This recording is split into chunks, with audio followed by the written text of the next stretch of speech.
And let's move on, 21 through 30 to close out the podcast. Before we do, I'm going to pitch it again in case you're coming into this one on YouTube, and I really want to get the point across. January 1st, we're going to be live podcasting. January 1st, twitch.tv/Moswell Podcast. Give us that follow. But, boys, let's finish out the 1.0 mock draft, 21 through 30. We'll start with Sean. What do you got? All right, number 21, I have the Rockets taking Jeremiah Robinson-Earl, forward out of Villanova. 22, the Nets via the 76ers taking Vernon Carey Jr., center out of Duke. Then at 23, the Clippers taking Isaac Okoro, forward out of Auburn. I hope I'm saying that right. It might be Okoro. But Isaac Okoro, forward out of Auburn, going to the Clippers. 24, Thunder via the Nuggets. I got Isaiah Joe, guard out of Arkansas. Or Arkansas. 25, Raptors. That's what I wanted to say when I was looking at it, too. Arkansas. 25, Raptors. Devin Dotson, guard out of Kansas. Then at 26, Mavs taking Kira Lewis Jr., guard out of Alabama. Then 27, Heat taking Paul Reed, forward out of DePaul. Then at 28, Celtics taking Zeke Nanji, center out of Arizona. And then the Lakers at 29 taking Onyeka Okungwu, forward from USC, more center out of USC. IDK about that forward listing right there. Yep. And then finally at 30, Celtics via the Bucks taking Jamias Ramsey, guard out of Texas Tech University. The Red Raiders. I mean, I put forward because, Tankathon and ESPN both have him as a power but they're forward. wrong because he plays center. He's going to be a doesn't center move in the away NBA. from the paint. All right. At 21, I've got the Rockets going Matthew Hurt out of Duke. At 22, I've got the Nets taking Zeke Naji. At 23, I've got the Clippers taking Isaac Okoro. At 24, the Thunder taking Anton Watson. At 25, I've got the Raptors taking Vernon Carey Jr. 26, Mavs going Isaiah Joe. 27, I've got the Heat taking Killian Tilly. Always a name in this. Always a name. For the last, 3 years. 3 years, Killian Tilly getting thrown out.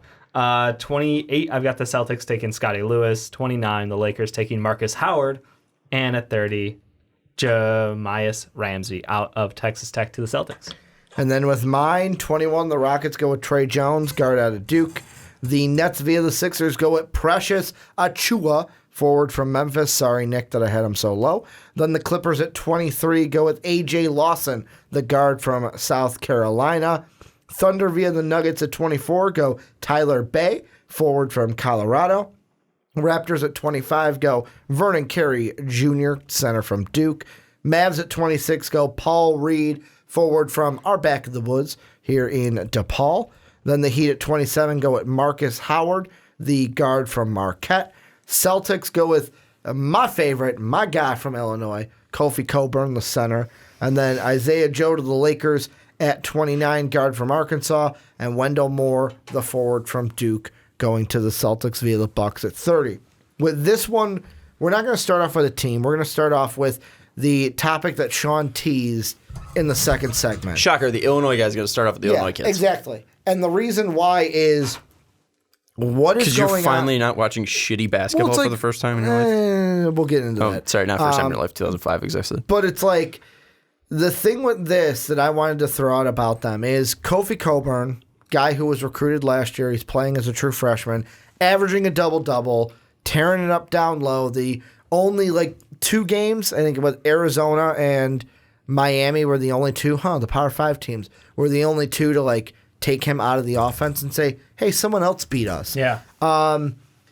Is it weird that he's in a top 30, but I know Sean had AO in the 11 through 20, but in most mocks, AO's nowhere to be seen. I got neither of them in mind. And me too. I don't have AO in my first round.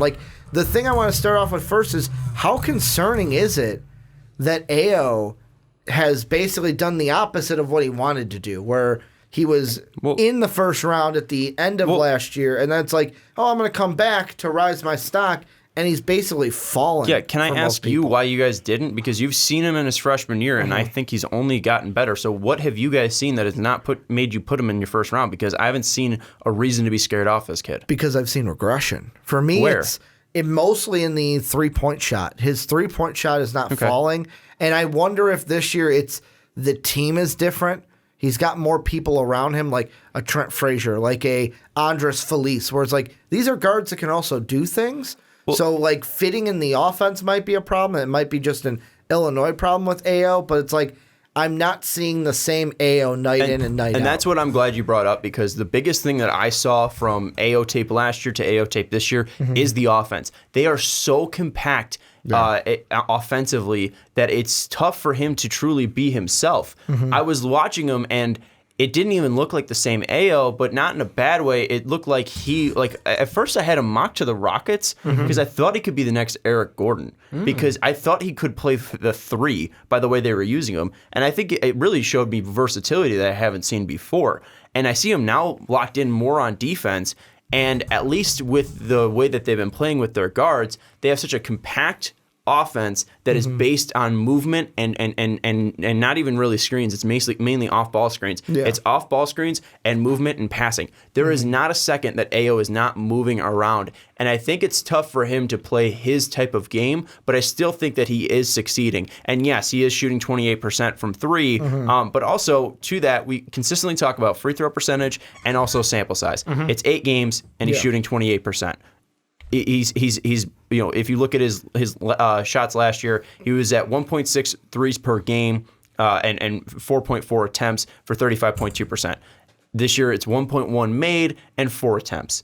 It's something that can go up with a couple threes going down. And also, I don't think the offense is truly made for him to shoot threes. I did not see it. I have not seen many offensive possessions where he's getting a high screen and being able to go off of it. I think he's great in pick and rolls, and that's where I want to see him mainly in. But the offense isn't really tailored for that, for him to be doing that. But he has improved in, again, small sample size, at least in the free throw department. 69.5% last year. That was my biggest concern for him this year, and this year's up to 73.9%. It's only through 23 shots, so definitely could change. But right now he's on pace to be a 74% shooter, and that would be phenomenal for him. I don't think he's as bad as a shooter as his percentage makes out too, because his release is deadly. I mean, he is so quick getting the ball up, and his form is very good. He has missed a couple right, and he has missed a couple left, but mainly he is missing them just deep with power, which is just the sign of just a guy trying to find his rhythm. And I think, too, he's learning a new offense, or at least being put in a different offense than he was last year. So I'm not concerned about Ayo Dosunmu. I know people are going to look mainly at the stats, and they're going to look at the three-point percentage going down and think regression, but I think if you're watching the games and you're watching the position that he's put in, he's in a different spot than he was. He was the guy last year offensively for this team, and he's still taking a ton of shots this year, but it was different last year. It was mainly a slower pace offense, and it was more spread out to use the full half court, where now they're mainly just having off half court and just making sure that they're just trying to get shots that are wide open threes, or they're getting shots that are open underneath the bucket on passes, either cutting in and then giving in Coburn, who's sealing off guys. They're not really attacking the lane, at least, so like if we're looking at the lane, they're not attacking from the top of the key to the circle, and they're not really attacking the wings at all. It's mainly baseline, it's outside the 3-point wing, and at the top of the key beyond the arc. I mean, that's where their offense is. And I don't know if Ayo is able to really show off his true NBA professional offensive skills in that type of system. So I think another thing too is, at least Brad Underwood, his defense, I think we've seen more defense than we did last year from Ayo. This dude's off the walls, flying with energy. I don't know if he's a great defender, but we talk constantly about effort. And this guy is not stopped. He's got a great motor, and his size too. 6'6", crazy great with wingspan. The biggest thing that he needs to do is add size, which we know, going to the NBA could just matter of time. Yeah, matter of time. So I really don't see the negatives with this kid. He's not playing well right now to the standards of a first-round pick in Illinois system, but it's only been 8 games. That could change. And also, he's not going to be playing in the system in his lifetime. So if I'm looking straight as a player, he's got great speed, great vision. Not the best passer, but he's got good vision. He knows where the ball should go. High IQ player is what I'm really trying to say, both offensively and defensively. And he's got a laser quick shot. I think he's absolutely worth the waiver. A waiver here in the first round. I thought that last year too. Clearly no one else thought that, but I still think that he's a guy that should be a top 15 player this year. And I mean, right now, game going on right now against number 3, Maryland.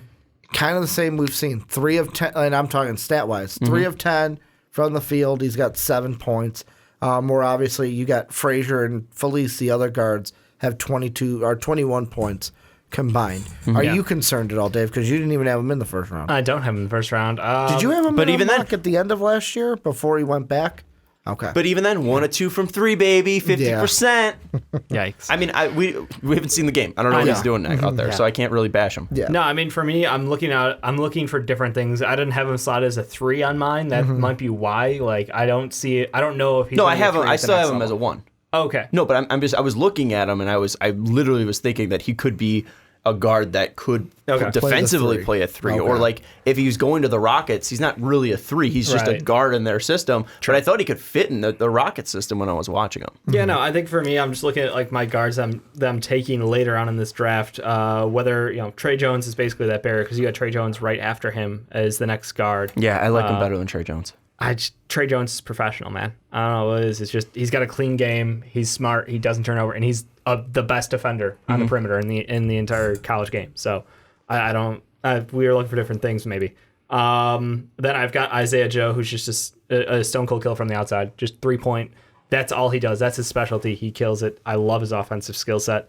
Scotty Lewis, I view as a project combo. I'm not sure what he's going to be. I just want to have him in my first round, though, because I think he will be taken in the first round. Yeah.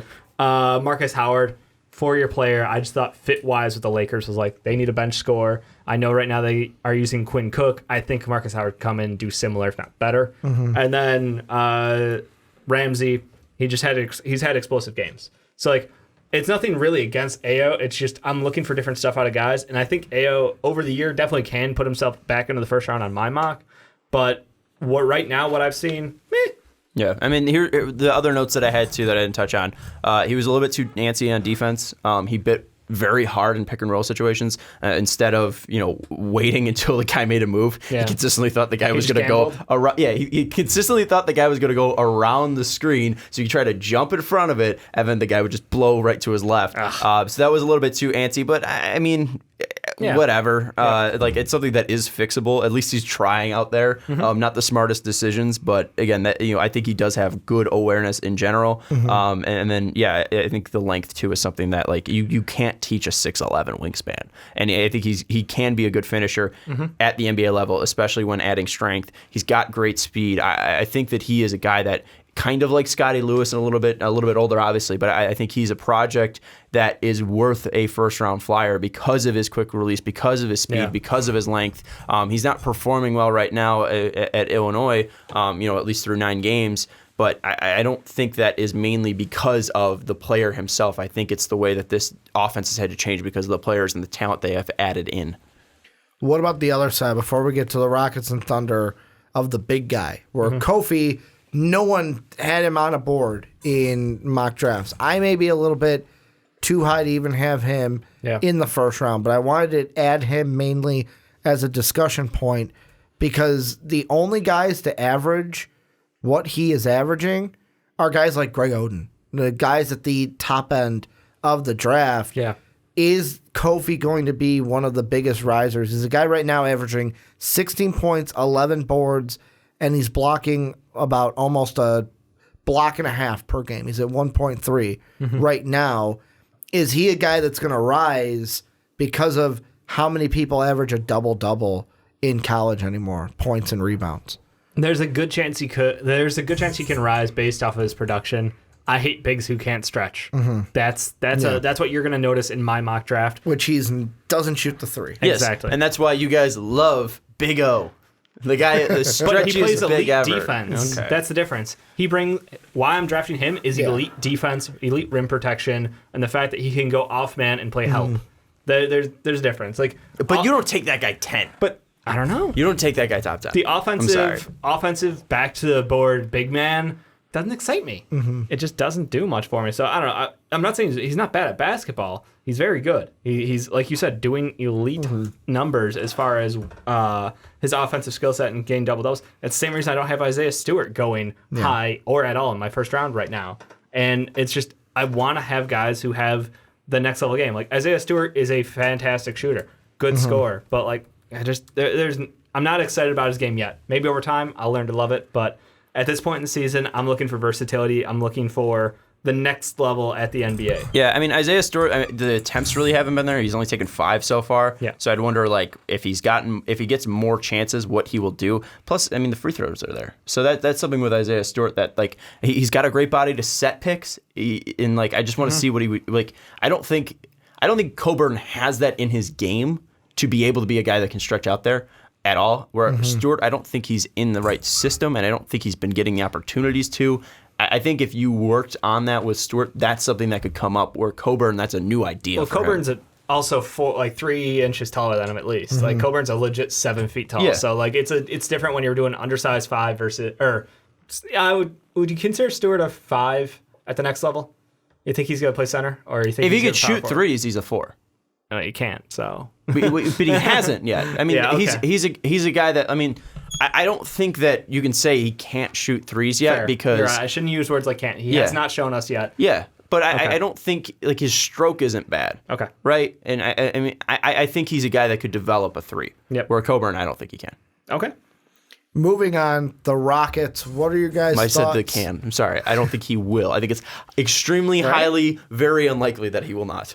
What do you guys think the draft plan should be for the Rockets? Because they're a team, I think, that early on could go, depending on how this season goes out, they can go a few different ways. They can go with a guard, like a 2-3 kind of person. They can go with a backup point guard for when Russ isn't out there. Or they can say, hey, we're going to go with a power forward center type of player. What do you guys think? Those are my 2 thoughts, actually. I mean, the first guy I had slotted there was Ayo, and I watched more from Ayo, and I was in love with him. So I went back to that, and then with the person I have there, Jeremiah Robinson Earl, he's a 4, and he's very athletic, very polished game for such a young player, and he could stretch. He's not really a 4, or he's not a 3-point shooter yet. I think he can get there. I don't think he's worked up his game too much to become like a guy that's going to take 5 threes a game. Yeah. But he does have a very good mid-range game, and he's good at the top of the key shooting 2s. So I think that's something where, hey, buddy, take a couple steps back, and you can knock down some 3s. Yeah. So I think Robinson Earl is a guy that I didn't see too many people have in their mock draft, and I was kind of surprised why. This is a 5-star recruit, and this is a guy that playing under Jay Wright so far has been playing extremely fundamental basketball. I do wonder if he's going to come out because he is a freshman, but if he does, I think that he's very well worth a first-round pick. Yeah. No, I see a lot to like about his game so far, but you're right. It's the just a couple steps, and he'll be on his way to that shooting. So I went with Ford as well. You need to keep stretching the floor, and I think Matthew Hurt is an ideal fit for them. He's been nothing but excellent shooting. He's got a great stroke, easy repetition, high free throw rate. Like that's all you're asking for is just keep that going, because PJ Tucker, again, he's only under aging. contract for one more year after this one. Yeah, he's aging. He's aging and also shooting. He has like a 70% true shooting. Yeah, he's insane. But again, you need someone who can take the reins from him, and you're not going to be able to pay for a contract because you have 2 maxed out guards on this roster. 2 maxed out guards. And Clint a big Capella, center, who's making 16, but also you got Nene coming off the books after next year. That's $10 million, Dave, that you can work with. Yeah, whatever. I love Matthew Hurt to this team. I think he's a perfect floor spacer for them. Because I went with I'm going to say he's your guy because you were backing him this podcast. Yeah. The guy you called the professional and Trey Jones, mainly yeah. because he can be a guy that when Harden and Westbrook aren't on the floor, can maybe run the second unit when they need breaks. As Dave 0 minutes. 0%. No, I'm saying 0 minutes. 0 minutes for him? That Harden and Westbrook won't be on the court. Like that's the point. thing. One of the other's always on the court, and they use Austin Rivers kind of as that proxy number 2. And I mean, that's a part of me where I'm looking, while Sean was talking, I'm like, should I hate my pick? Does my pick even fit with Trey Jones? Like, is it one of those, like, what was I thinking last night when I put that there? Because, yes, Trey Jones' 3-point percentage is up from last year. Yeah. Yes, it's true that last year he didn't have to have the ball in his hands every time because he played with Zion He was and like RJ. a 4th option, yeah. So it's like, if he was on the Rockets, would it be like him playing with Zion and RJ again? Instead of Zion and RJ, it's Harden and Westbrook are the dominant But ball how's he on the handlers. court at the same time is the difference. And that's the thing I'm thinking about, where I'm kind of second-guessing that pick in my mind. Maybe I go with a Precious then. Maybe not because of how we talked about the stretching the floor out. Maybe And then- put AO there. Maybe AO. What about the Thunder, the last team we'll take a look at? Who wants to go with them? So they got 2 picks. I remember? mentioned the 14 and the 24 picks. Oh, that's right. I got Isaiah Stewart, the forward from Washington, at 14. We already talked about him. A guy that could be a 4, could be a 5, would be an under center 5 if he did play there. Even then, he's kind of in a little bit of an under center 4. But he is a guy with good size. I think he's got a great body, very ripped dude. He could set a screen like a motherfucker, and I love that. It's why I hate Lauri Markkanen so much, because he can't set a screen. Like, you're big, set a screen. Just do your job. And if you do that, you're going to get so many more easy buckets for your teammates and for yourself. And if he is able to step out behind the three-point line, I think that he can be a very good player too, because he is athletic. I think that it's kind of those guys where it's like, they have 3/4 of being a stretch, like a perfect stretch 4, and they're always that one thing away from it. And it's like, Jeremy Grant was kind of that for the Thunder last year. He was so well at doing, even being a 5 at that point of, finally stepping out behind the three-point line and becoming a great three-point shooter. I think Isaiah Stewart can do that. I think that he's just kind of fits the Thunder ideas as well. Pick guys that are, good, right bodies and good athletes as well. And then the last one I have, Isaiah Joe. You talked about it a little bit earlier. Great shooter, great scorer. I don't think they really have that right now. They have Shai Gilgeous, who's great. Chris Paul's likely going to be there. I don't think he won't be. But even then, I don't think they have a guy that is a great shooter and a great scorer right now on this team, at least at the guard position. I think Isaiah Joe can be that. Nice. For my 2 picks for the Thunder, I've got at 14, they were taking Theo Maledon. I love the idea of him playing lead guard and having Shai as your 2. I think that would be an amazing combo for them moving forward, because we've seen Shai this year play off ball, and I like his aggressiveness. I like the way he takes it to the rack. He has a great trigger, and he understands, his role as the second guard out there. Yeah. And adding Theo out there, I'm hoping that Chris Paul will get moved throughout this year or during the offseason leading into the draft. Yeah. Even if he doesn't, I still think moving forward, it would be a great pickup for them. Well, I think Theo is going to need some time too. I think it's tough to be like, oh, he reminds me so much of Frank because of the place they're coming from, but he does. No, no, he's a way better facilitator. No, but I think it's worse defense. It's the opposite, I think, of what it was. Like he's so good offensively, similar bodies and everything like that. It's like, wow, if he becomes a great defender, he's going to be such a great point guard. Yeah. It's the opposite of Frank. Yep. I think it's however I described it way too early. He's Frank, but just like bizarro Frank, where great offensively, needs to learn how to play defense, where Frank needed to learn how to play offense because he was such a great defender. But similar bodies and similar backgrounds at least. Yeah. So I love that fit, and going forward, we'll see what happens. At 24, I've got the Thunder taking Anton Watson out of Gonzaga. He's a player who I like what he could be. He's a project player right now, and I think that's the Thunder calling to me of project player. What's that? I want him now. He's someone who defensively, he's there. Hamidou Diallo, a project? Let's go ahead and take him. Absolutely love it. He's there already. Hasn't played basketball ever? Great. Love him. He's a great athlete, okay? But no, Anton Watson, a player who may not have the ability to show it all to you right now, but defensively, he's there. Offensively, he can do a little bit of everything for you. So I kind of like that Swiss Army knife ability that he has moving forward as he continues to build on those blocks. Yeah, with me, it was the first pick was easy. Toppin. They need they need a big down low that can do what he does. And then Tyler Bay is one where it's like, okay, let's add a 3. But what he brings is that pure defensive style where it's like, let's just load up on defense, and then Toppin can bring your offense through. Yeah, and Tyler Bay, again, he's a great rebounder for his size. I love his aggressiveness going after him, so I like that pick too. I think we need to do with Tyler Bay. It's Tyler Bay. Bay.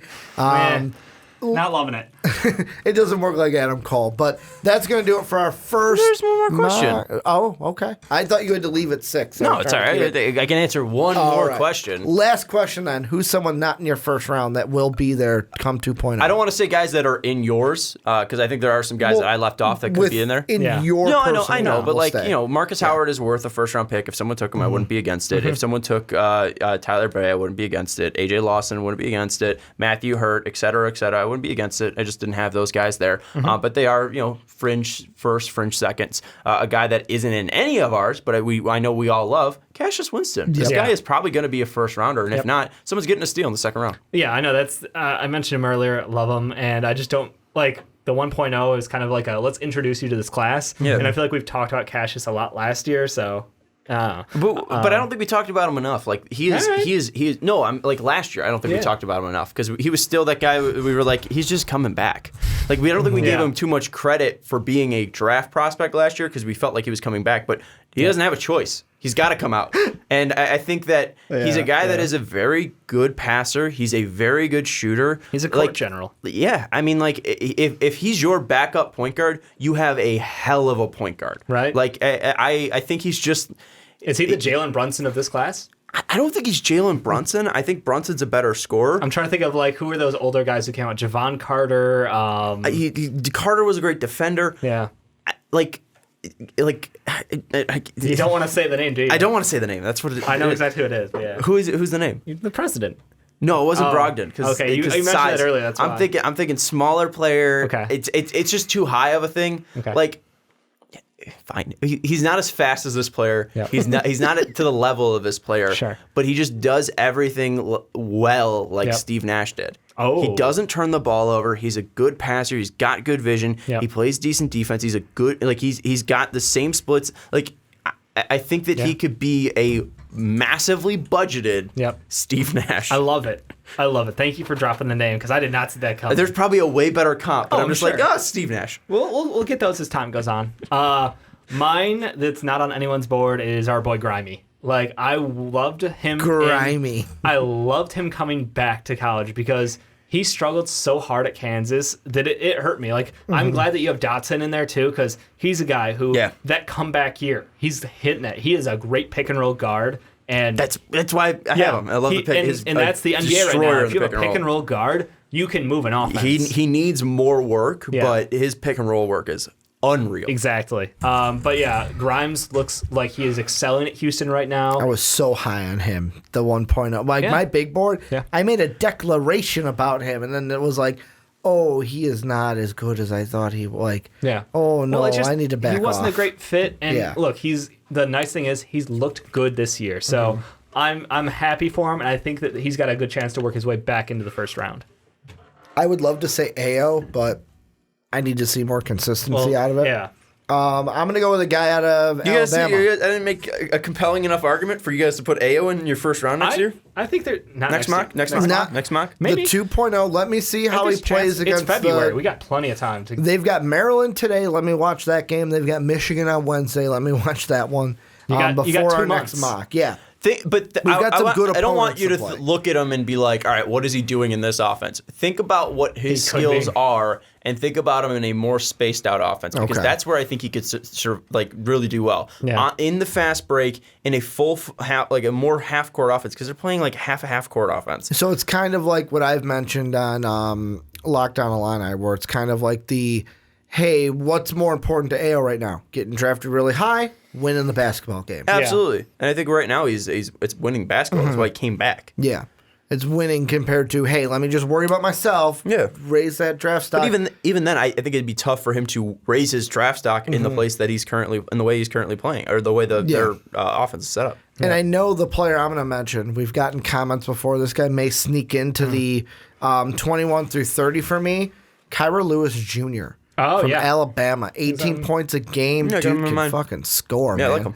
Like, he's one where I know we had a comment before. It's like, Kyra Lewis Jr., put his name on the map. And it's like, okay, like, he'll be there, but didn't have him in this round. There's also a ton of Kentucky guys that, like, like Khalil Whitney. It's or Whitney. Yeah, Khalil is one of them. It's just like the P.J. Washington disease. They have so many good athletes that, like, you're gonna some have to of them figure don't out make what it. they could be at the next level because you won't get to see them play to that level in college. But I just think it's some of these guys that are like, you won't see them you won't see them until next year because they won't play until next year. You know what I'm saying? Like they won't get a full fair shot because there's so many good players on their team. Like PJ Washington was probably one of the most talented players on his team his freshman year, but he didn't get enough time to actually become that player. Yeah. And then it wasn't until his sophomore year and his junior year where he started working on stuff. It could be the same thing in Memphis too. There's so many fucking players on their teams. I was going to bring up Memphis because I absolutely love DJ Jeffries. Lester's doing great. My boy Boogie Ellis. Like Boogie. They got a bunch of guys. I talked to you guys about this before. I was like, they're going to have 5 first-round picks. Yeah. It's not happening day one, but it could happen. It's a new Kentucky, basically. It's awesome. And then... and if those guys don't get enough playing time to put them in the first round, then it could be exactly what I'm talking about. Next year, they are first-rounders because they finally get their time to play. Yeah, and then the other guy, like out of Kansas is Ochai. I can't even pronounce his name. I watched the game between Memphis and Kansas. That's why I was like, oh, this guy's... Ochai... Abaji? Bajad, yeah. Oh, Abaji. is it a boogie? Not a boogie. Abaji, I think.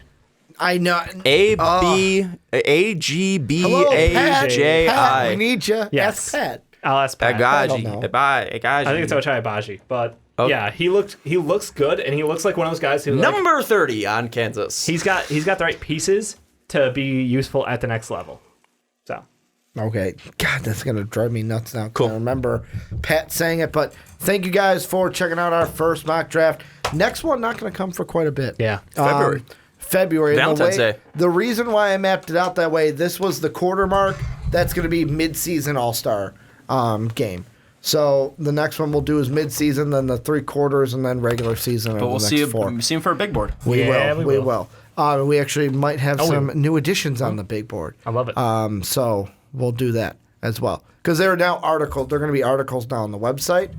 And there may be more than one person doing big boards. There may. We may have 2 people doing big boards instead of 1. But make sure to check us out on Patreon, patreon.com/mostvaluablepodcast. Make sure to follow us on Twitch January 1st. We will be live, all of our podcasts. We'll be doing them live on Twitch, so go ahead and follow us there. Thank you guys for checking us out, and as always, have a good day, everybody. I went to click, and it just didn't go. Have a good one, guys.